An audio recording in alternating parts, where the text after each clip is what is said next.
I typically say that I had a breast tumor.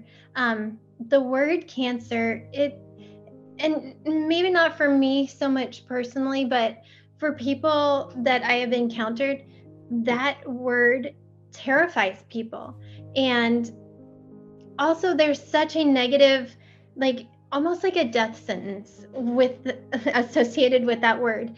And people just, they kind of freeze up and they're like, oh my goodness, like I don't know what to do or how to support or anything like that. Like, I'm really sorry. And it was very negative, where when I'm like, I have a breast tumor, and people are more almost hopeful, like, okay, that's not terrible, it's not as bad as cancer or anything. And I'm like, they're one and the same, but it's the terminology that it's